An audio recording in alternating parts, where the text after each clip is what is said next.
Queridos amigos y hermanos sacerdotes, es para mí una alegría el poder compartir en este día esta charla, meditación, reflexión para ustedes por petición de la Comisión del Clero y a última hora de nuestro obispo.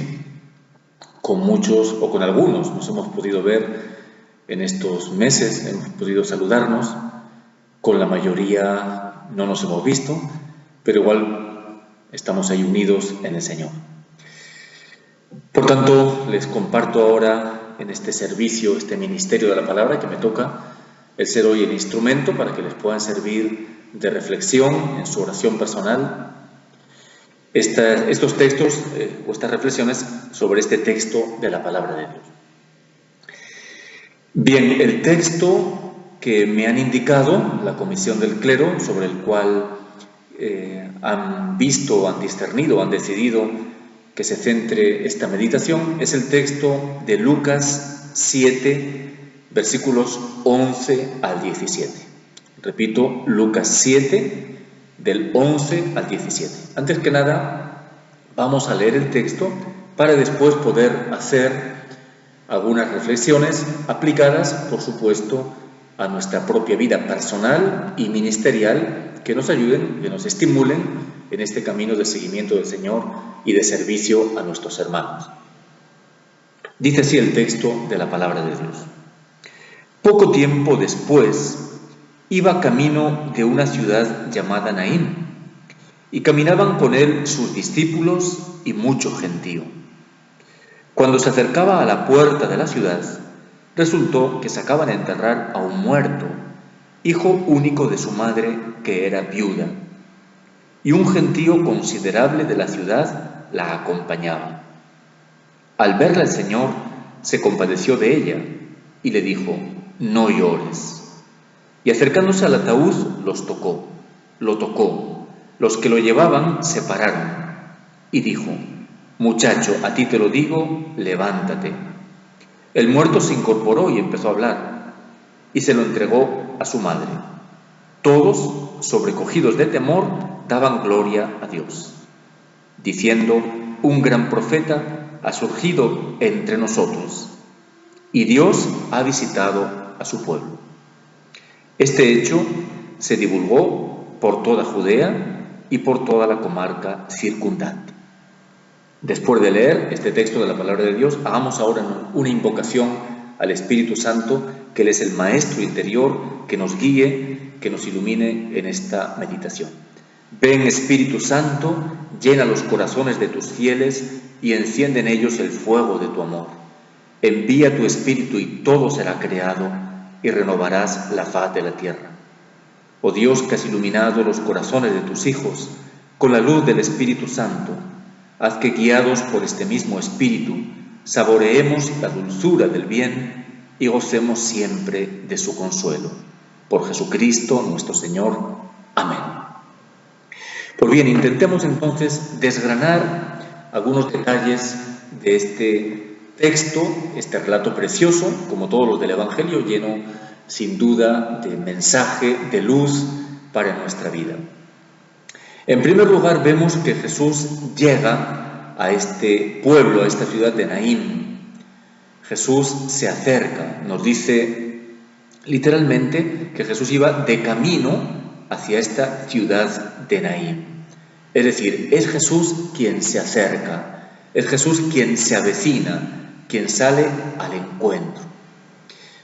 Ahí tenemos ya un primer detalle que nos sirve para nuestra vida personal. Jesús siempre toma la iniciativa. Estamos viviendo un tiempo especial. Bueno, todos los tiempos son especiales, indudablemente. Este tiempo con las circunstancias y las características que todos conocemos, pero lo importante es esto, es saber, descubrir, recordar que Jesús viene a nosotros. Lo mismo que Jesús se acercó a Naín, a este pueblo, y a cada una de las situaciones que ahí se daban, Jesús también se acerca a nosotros. Desde este punto de vista tenemos que decir, nuestra tarea hoy, como siempre, es acoger a Jesús. Es decir, no tenemos otra tarea que hacer. Nuestra tarea siempre es acoger a Cristo.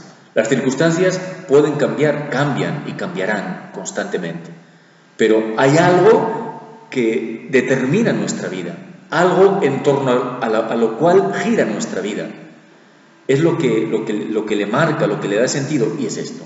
Es acoger a Cristo que viene, acoger a Cristo que se hace presente. Entonces, esto tiene para nosotros un nombre concreto que se llama oración. Podemos y debemos preguntarnos, ¿cómo estoy yo cuidando mi oración en este tiempo? Ciertamente que en estos meses se han limitado las actividades. Ya nuestra vida no está con un desbordamiento de tareas como suele ocurrir. Estamos en una situación de detenimiento, de tranquilidad, donde muchas cosas se han parado totalmente y otras casi también.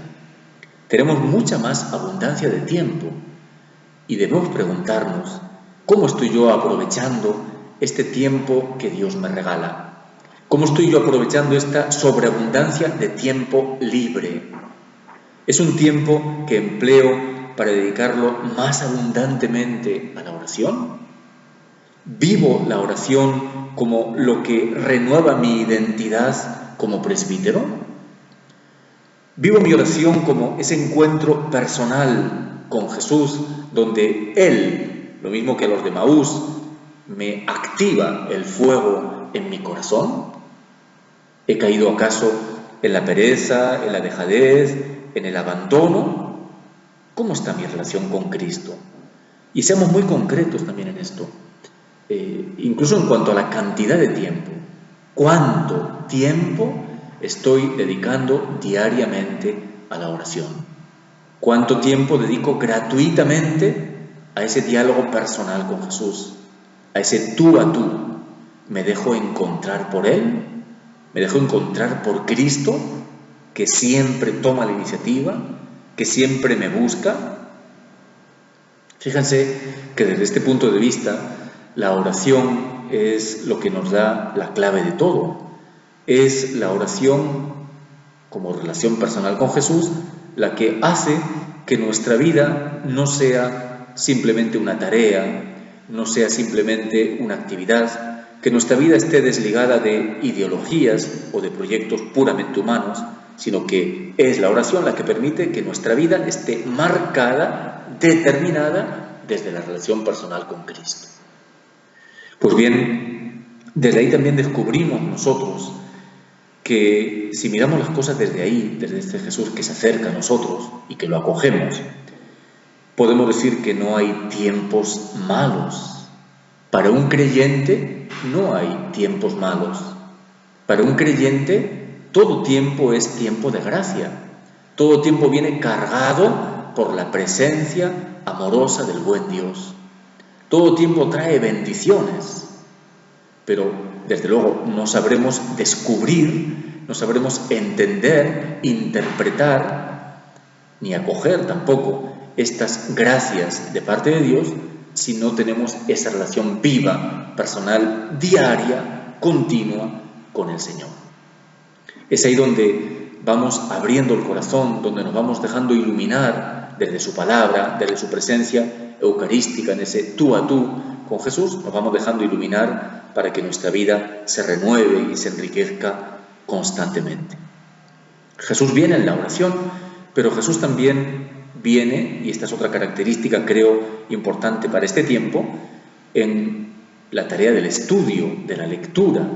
La mayor abundancia de tiempo que tenemos ahora, debemos preguntarnos, ¿estoy aprovechándola yo para leer, para formarme, para profundizar en la verdad revelada? ¿Voy yo adentrándome más en esa riqueza inagotable de este sublime misterio de Cristo? Tenemos ahí un primer punto entonces para reflexionar y meditar a la luz de este Evangelio.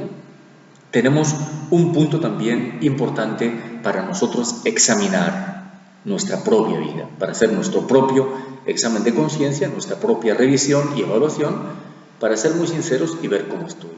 Sé que tenemos un peligro hoy más que nunca, y es el de dejarnos atrapar por los medios de comunicación, por las redes, etc.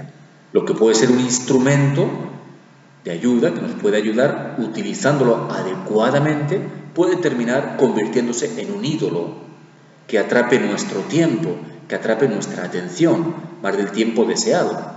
Y no me refiero solamente que uno pueda ver cosas negativas que le hagan daño, lo cual también es un peligro, sino me refiero simplemente a que todo esto acapare nuestro tiempo, de tal manera que nos incapacite para el silencio, para la escucha, para la verdadera comunicación con Dios.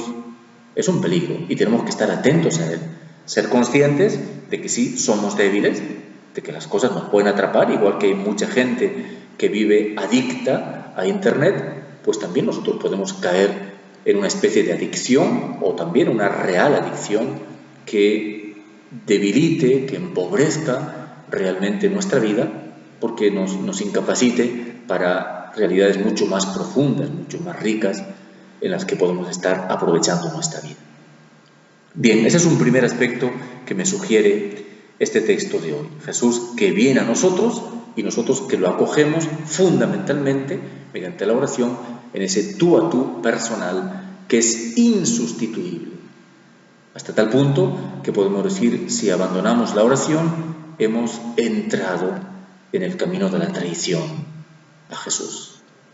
Porque traicionar a Jesús no es solamente negarle o crucificarle, traicionar a Jesús es olvidarnos de la amistad a la que Él nos llama, de la intimidad que Él nos ofrece, olvidar que estamos llamados a ser testigos de un Cristo vivo.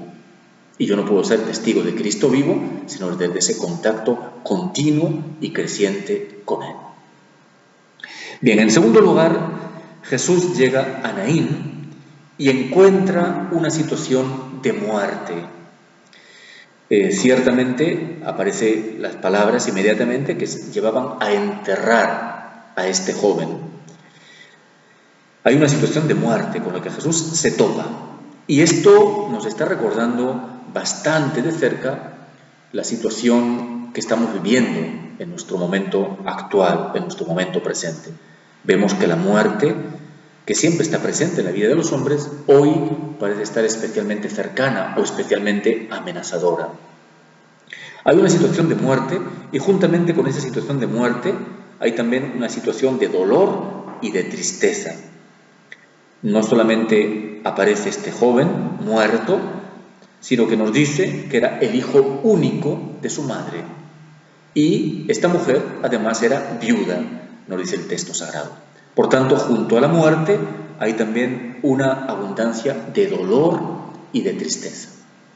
Pienso que esta es también la realidad con la que nosotros nos estamos encontrando.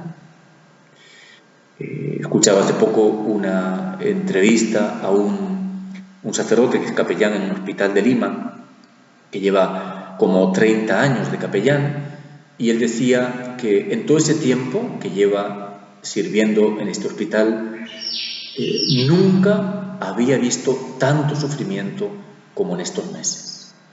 Pues verdaderamente el sufrimiento está ahí, el dolor está ahí, la muerte está ahí y la tristeza está ahí. Ahora, lo interesante es que nosotros nos detengamos a contemplar cómo reacciona Jesús ante esa muerte y ante ese sufrimiento. El hecho del sufrimiento está, el hecho de la muerte está, pero ¿cómo reacciona Jesús? Si seguimos el texto evangélico, vamos a encontrar los siguientes detalles. Primero, nos dice que Jesús se compadeció. Qué hermosa expresión referida a Jesús, que encontramos en otros lugares del Evangelio también. Jesús se compadeció. Podemos traducir esa expresión también como se conmovió. O sea, Jesús se compadece, se conmueve profundamente, incluso sensiblemente, incluso en sus entrañas. Esta es la reacción de Cristo. Esta es la reacción del buen pastor.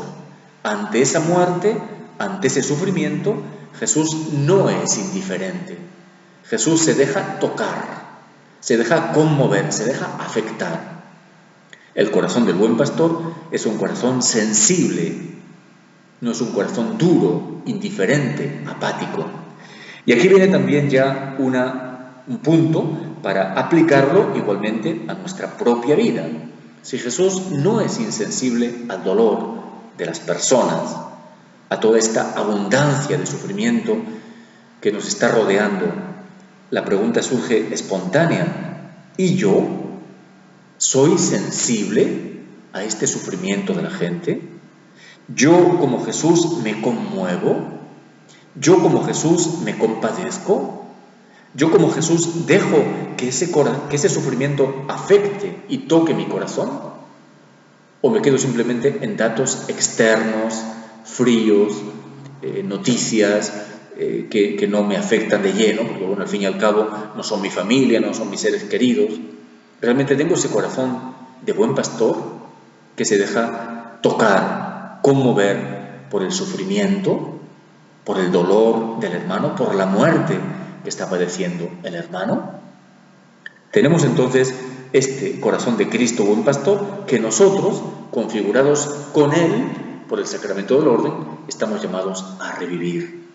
Jesús se compadecía, nos dice por ejemplo en Mateo 10, final del capítulo 9, se compadecía porque la gente estaba como ovejas sin pastor. Y en varios lugares del Evangelio se nos menciona también esta compasión de Jesús. Qué importante y qué fundamental es esto en la característica del buen pastor, de todo buen pastor, de este pastor que eres tú, que soy yo, presbítero de Cristo Jesús. Pero sigamos adelante, porque esta compasión de Jesús no se queda solamente en sentimientos, sino que esta compasión le lleva a Jesús a reaccionar pasando a la acción. Jesús se conmueve, se conmueve profundamente, se compadece de esta mujer viuda con su hijo que van a enterrar, su hijo joven que van a enterrar, y pasa a la acción. Jesús no se queda en sentimientos. A veces nosotros podemos caer también en eso, en un puro sentimiento estéril. Sí, siento compasión ante tal desgracia, pero es un sentimiento que al cabo de un rato se me olvidó, pasó y ya no existe dentro de mí. Es un sentimiento que no me ha conmovido en las raíces profundas de mi ser, sino que ha quedado en la periferia de mi sensibilidad, de mis sentimientos. En el caso de Jesús no es así. Él, este conmoverse, esta compasión, le lleva a la acción. Le dice a la mujer: no llores, es decir, no sigas llorando. La mujer está llorando. No sigas llorando, le dice a esta mujer. No sigas llorando. Es decir, primero interviene directamente hablando con ella. Es decir, son palabras de consuelo de parte de Jesús. No sigas llorando. Más todavía, Jesús se acerca. Qué hermosa es esta actitud de Jesús, que se acerca. Lo vemos en muchos textos del Evangelio también. Jesús que se acerca. Vemos, por ejemplo, cómo toca al leproso, cómo pone sus manos, sus dedos en los ojos del ciego.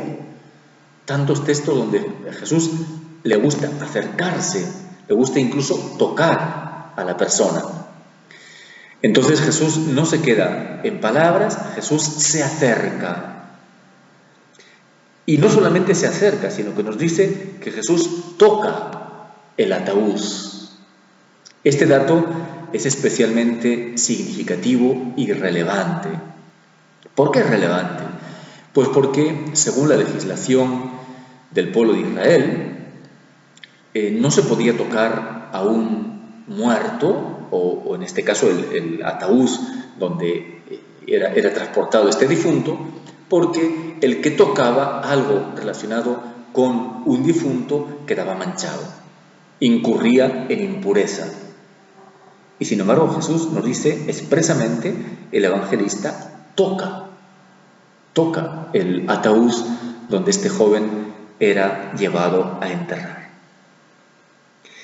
Podemos decir, valga esta expresión, que Jesús arriesga su compasión no solamente le lleva a decir esas palabras hermosas de consuelo a la madre, no sigas llorando, sino que Jesús se acerca al máximo. Jesús toca al ataúd, se acerca y toca. ¿Cómo aplicar esto a nuestra propia vida? Ante las personas que sufren a nuestro alrededor, en cualquier época, en cualquier momento, pero estamos ahora viviendo esta situación especial de pandemia. Yo, sacerdote, ministro de Cristo, buen pastor, no solamente me conmuevo, sino que me acerco con palabras de aliento, palabras de consuelo, más aún, me acerco a la persona, soy capaz, como Jesús, de tocar a la persona, soy capaz de arriesgar, como Jesús, acercándome a la persona que sufre. Miren, hermanos, nosotros como sacerdotes, como pastores, tenemos un ministerio maravilloso. Y una de las facetas de nuestro ministerio sacerdotal es lo que a mí me gusta llamar el ministerio de la consolación. Somos portadores de un consuelo no simplemente humano, somos portadores de un consuelo que viene de Dios.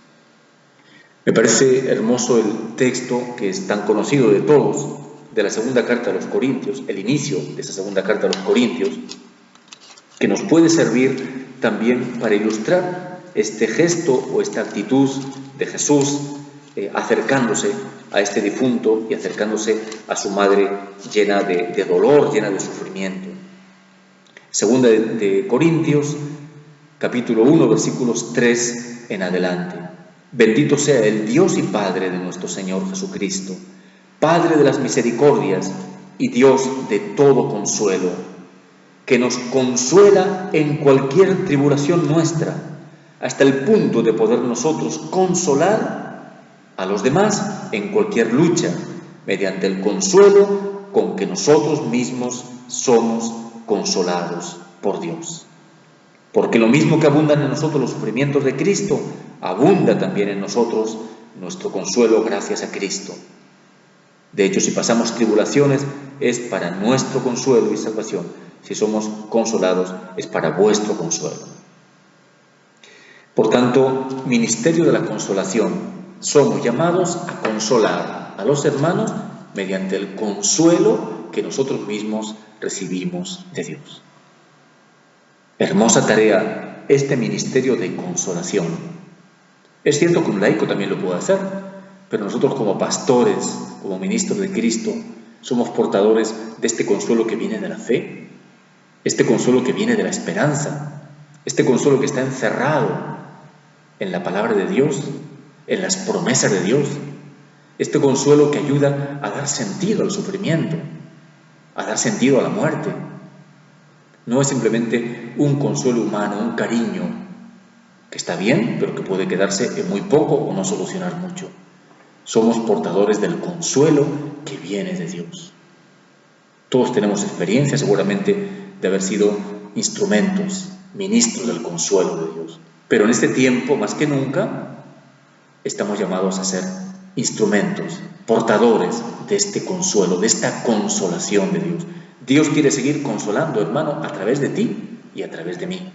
Pero para eso, como en el caso de Jesús, hemos de ser también valientes, hemos de ser libres, hemos de no tener miedo, hemos de ser capaces de acercarnos al hermano que sufre, capaces incluso de tocar al hermano, acercándonos a él, arriesgando para poder volcar en él un consuelo que no es nuestro, un consuelo del cual no somos propietarios, sino del cual somos simplemente, pero nada menos que eso, canales, instrumentos, portadores en favor de tantos hermanos que sufren. Ojalá que seamos capaces en este momento histórico que nos toca vivir, en este reto que la providencia ha puesto delante de nosotros, ojalá que seamos capaces de ser portadores de este inmenso, de este infinito consuelo en favor de tantos y tantos y tantos hermanos que sufren.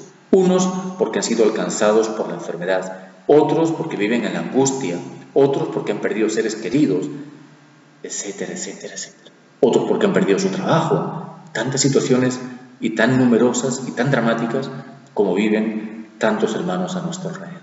Ministerio de la consolación.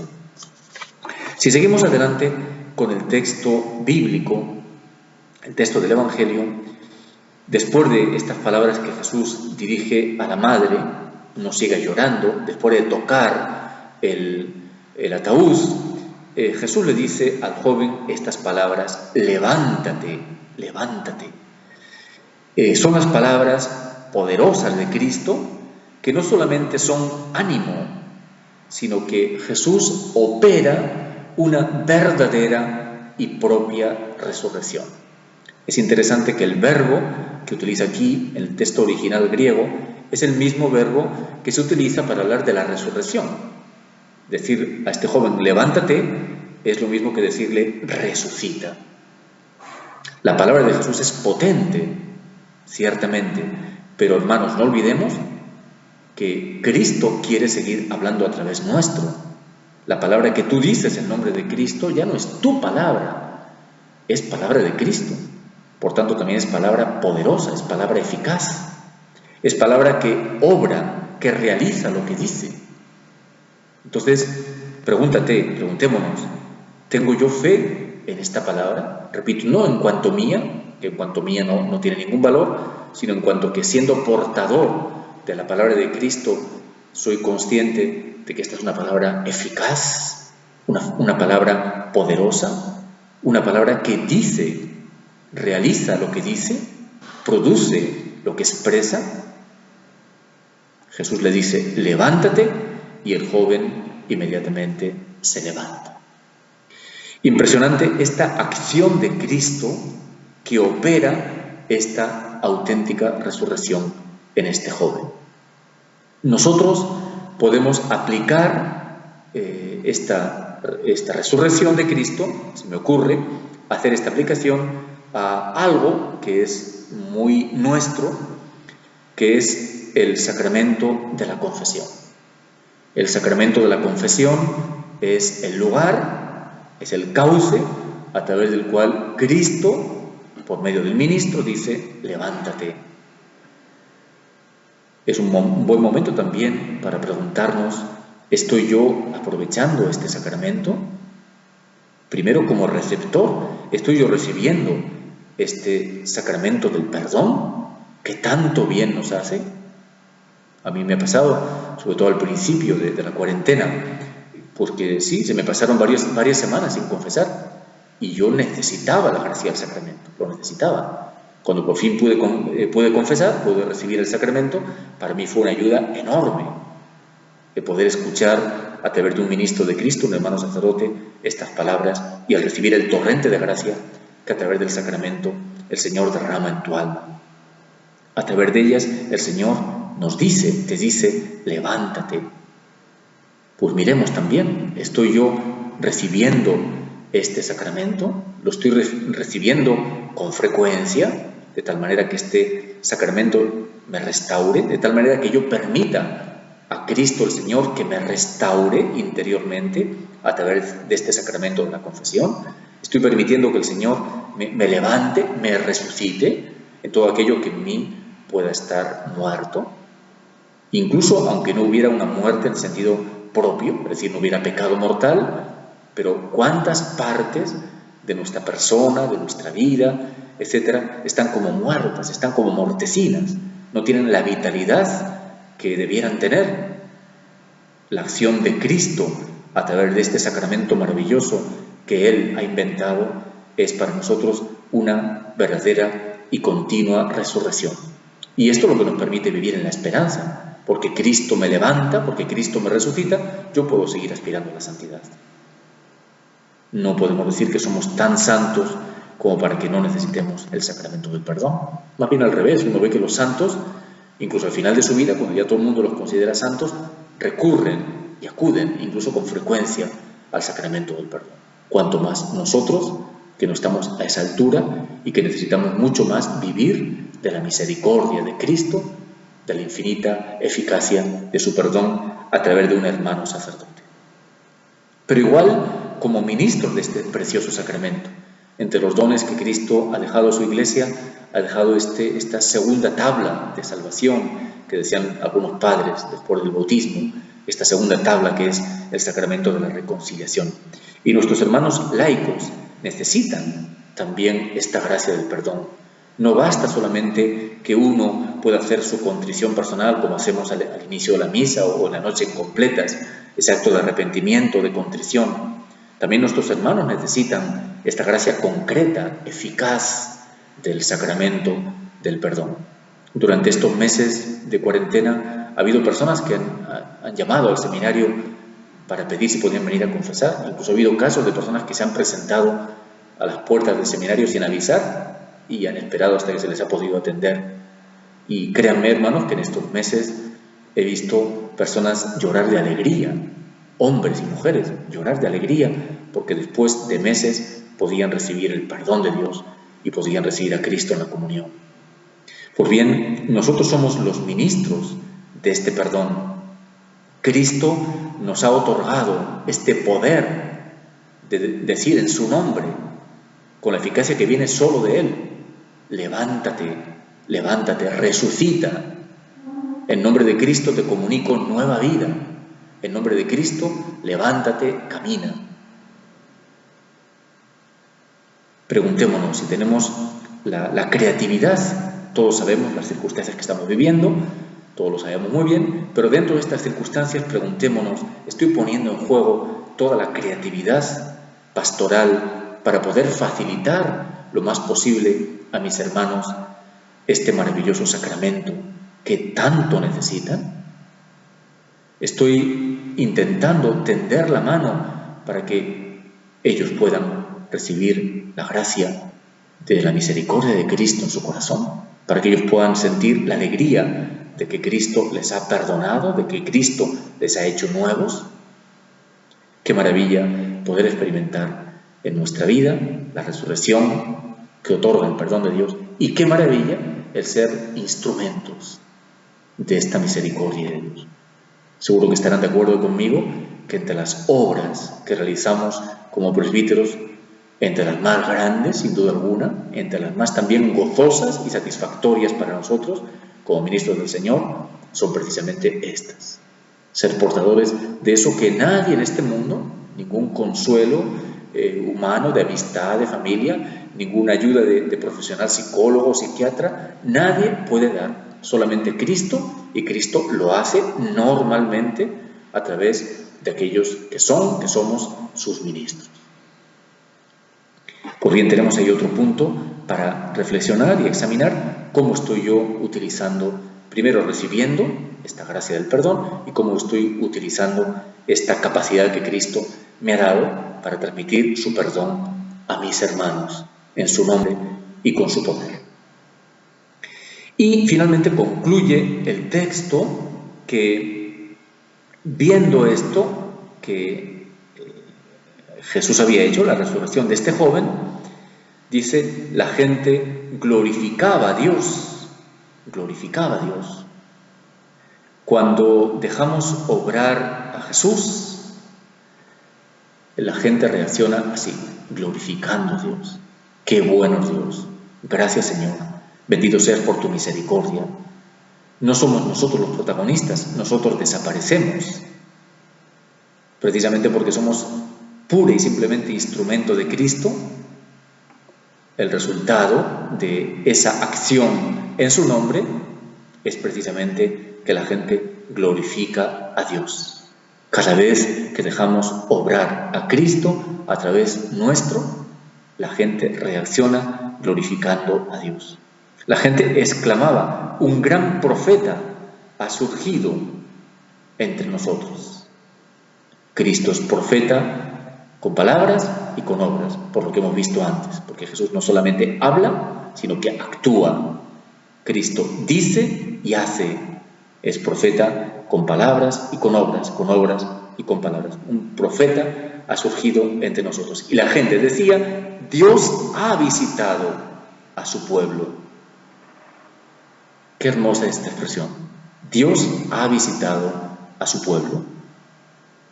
Podemos decir que también nosotros, como presbíteros, sacerdotes, pastores, somos para la gente una visita de Dios. Estamos llamados a hacer una visita de Dios a la gente. Ya no es cuestión de mi simpatía personal o de mis cualidades personales del tipo que sean, sino que yo soy instrumento de Dios para que Dios visite a cada persona que sufre. ¿Y eso cómo? Pues me parece que el modelo de esto es María. María, precisamente en la escena que llamamos así de la visitación. María va a visitar a Isabel, que está embarazada, espera el nacimiento de su hijo Juan. María va a visitarla, a acompañarla, a ayudarla. A través de María, Dios visita a Isabel. Jesús, que va en el seno de María, visita a Isabel. Jesús llena de alegría el corazón de Isabel. Jesús hace que Isabel y que su hijo Juan queden llenos del Espíritu Santo. ¿Todo por qué? Porque María ha visitado. Porque María, yendo a Isabel, ha sido la portadora de Cristo, la portadora de Dios. Ha sido teófora, cristófora, portadora de Dios, portadora de Cristo. Pues bien, al estilo de María, en esa escena preciosa de la visitación, nosotros, sacerdotes, estamos llamados a ser instrumento de la visita de Dios a su pueblo. Yo con mi palabra, yo con mi presencia, yo con mi rostro, con mi sonrisa, yo con ese gesto de bendición, puedo ser esa visita de Dios. Estoy llamado a ser. Obviamente yo tengo que desaparecer como el bautista. Él tiene que crecer, yo tengo que menguar. Tengo que desaparecer para que sea Cristo el que se manifieste. Pero normalmente Dios se manifiesta a través nuestro. Visita a nuestros hermanos, en este caso sobre todo aquellos que sufren, los visita a través nuestro. Estamos llamados a visitar, como María, a salir al encuentro, a ir, a acercarnos a la persona necesitada. Aquella gente que experimentó la resurrección del hijo de la viuda de Naín sintió esta alegría profunda. Dios ha visitado su pueblo. El beneficiado había sido él, este joven resucitado, su madre viuda, pero el beneficiado ha sido todo el pueblo, que ha experimentado esta visita amorosa y compasiva de Dios a través de Jesús. El visitado ha sido todo el pueblo, ha sido toda la región, porque dice que esta palabra se difundió en todos los alrededores, en toda la región circundante. Todos los que nos rodeen, todos los que sean testigos de nuestra presencia, del alcance de nuestro ministerio, pueden ser iluminados, alcanzados por esta visita de Dios. Hermanos, hoy más que nunca nosotros estamos llamados a hacer eso, visita de Dios para nuestros hermanos. No estamos llamados a replegarnos, estamos llamados más bien a perder el miedo, a ser portadores de la alegría, del consuelo de Dios, de la fuerza salvadora de Cristo para tantos hermanos que ciertamente lo necesitan hoy más que nunca. Pidamos al Señor que esta palabra renueve nuestro ser sacerdotal. Pidamos al Señor que esta palabra renueve esa gracia que todos hemos recibido en el día de nuestra ordenación sacerdotal. Y pidamos, por supuesto, a María que ella nos enseñe a esto, a ser visitación viva de Dios para su pueblo, a ser cada uno de nosotros esa visita de amor, de misericordia, de salvación, esa visita que es portadora de vida y de vida en abundancia. Nos damos cuenta entonces de la grandeza de nuestra vida, la grandeza por pura misericordia, no por mérito nuestro, por pura misericordia, la grandeza de nuestra vida, la grandeza de la misión hermosa, preciosa, que Cristo en su bondad nos ha regalado, la dignidad en la que Cristo ha venido a ponernos. Nos damos cuenta de esta dignidad y nos damos cuenta también del reto que esta situación que estamos viviendo en el momento presente supone para nosotros. Pidamos luz al Espíritu Santo, pidamos sabiduría, pero pidamos también fortaleza para que seamos capaces de afrontar el reto que el Señor nos pone delante en estos tiempos ciertamente complicados, pero en los cuales más que nunca el Señor quiere que se haga presente y eficaz esta realidad de este Evangelio que he compartido con ustedes, que hemos comentado juntos en este día. Que el Señor los bendiga y que puedan crecer constantemente en la fidelidad a Él y a los hermanos. Un abrazo con todo mi afecto.